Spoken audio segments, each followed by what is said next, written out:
IPW mengusulkan di dalam masa pandemi yang belum kita ketahui kapan selesainya ini, Polri membentuk Satgas Mafia Obat-obatan COVID.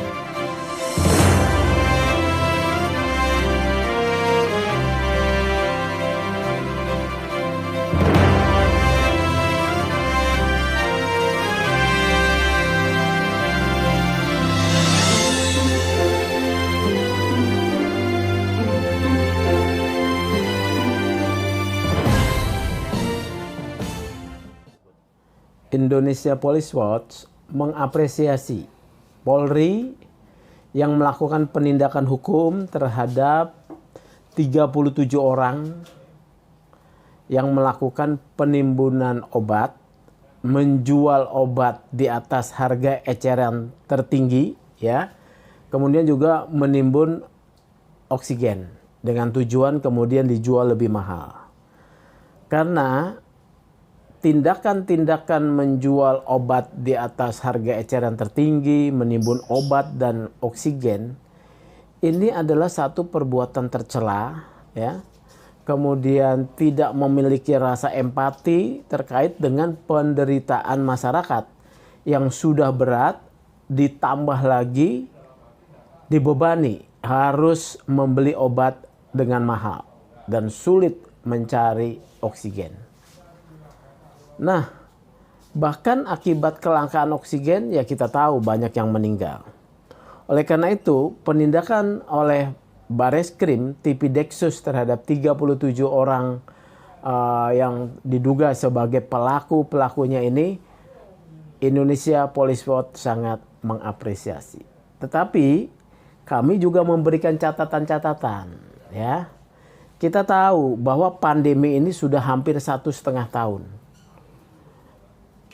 Tindakan saat ini yang cukup besar-besaran terjadi hanya menunjukkan bahwa sikap Polri dalam hal ini Bareskrim, ya, tupoksi Bareskrim hanya bersikap responsif setelah ada munculnya keluhan-keluhan masyarakat, ya, setelah ada munculnya keluhan masyarakat.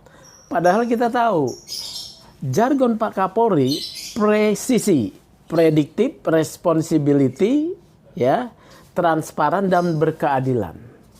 Jadi yang dilakukan ini menurut saya, ya, hanya responsif.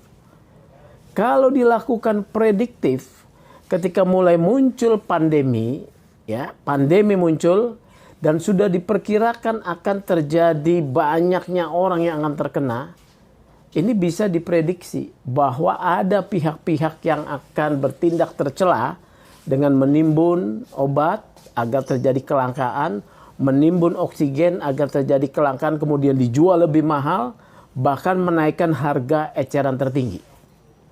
Kalau ini yang terjadi, maka tidak perlu, ya, ada kemudian terjadi tindakan penegakan hukum. Cukup dengan tindakan memprediksi terjadi dan melakukan tindakan-tindakan pencegahan, sosialisasi, mengingatkan asosiasi apoteker, mengingatkan asosiasi pengusaha farmasi, juga mengingatkan produsen-produsen obat, ya. Kemudian memantau, karena polisi punya aparat sampai di daerah. Nah, ini catatan pertama, ya. Kemudian yang kedua adalah di dalam penegakan hukum terhadap 37 tersangka ini angka yang sangat kecil loh. Perhatikan, berapa banyak apotek-apotek dan penjual eceran obat yang ada di seluruh Indonesia. Jadi tindakan ini terlihat hanya sebagai responsi terhadap keluhan presiden, ya, keluhan masyarakat. Tidak ada satu tindakan prediksi. Semestinya ini orang-orang yang sebetulnya penjual-penjual eceran di bawah, mau berapa banyak kita mau menangkap mereka? Harusnya ada satu mekanisme yang memastikan produsen obat, ya, produsen obat yang juga terlibat di dalam mafia obat-obatan ini bisa kemudian juga ditindak. Karena ini akan turun dari atas nih. Harganya mungkin sudah tinggi, ya. Dia juga menjual lebih tinggi. Nah, ini kita perhatikan. Kedua.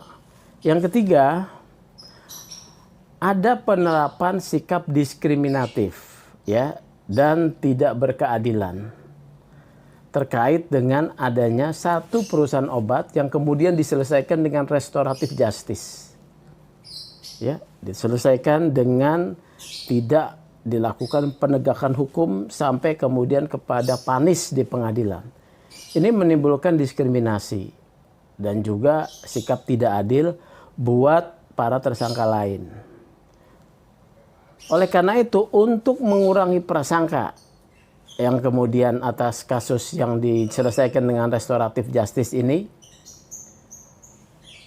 pihak Polri harus menjelaskan alasan mengapa terhadap satu perusahaan obat ini diperlakukan kebijakan diskresi restoratif justice. Ini harus disampaikan, ada apa? Pemberian restoratif justice ini bisa loh menjadi menciderai penegakan hukum terhadap 36 tersangka lainnya. Terakhir, IPW mengusulkan di dalam masa pandemi yang belum kita ketahui kapan selesainya ini, Polri membentuk Satgas Mafia Obat-obatan COVID. Satgas yang bekerja untuk memastikan bahwa tidak terjadi lagi kelangkaan obat, ya, kemudian tidak terjadi lagi penjualan obat di atas harga eceran, tidak terjadi lagi penimbulan obat yang kemudian dilepas pada satu waktu tertentu dengan harga mahal. Agar masyarakat yang sedang mengalami kesulitan, terpuruk kondisinya saat ini, tidak semakin menderita. Salam, saya Sugeng Teguh Santoso, pelaksana tugas Ketua Indonesia Police Watch.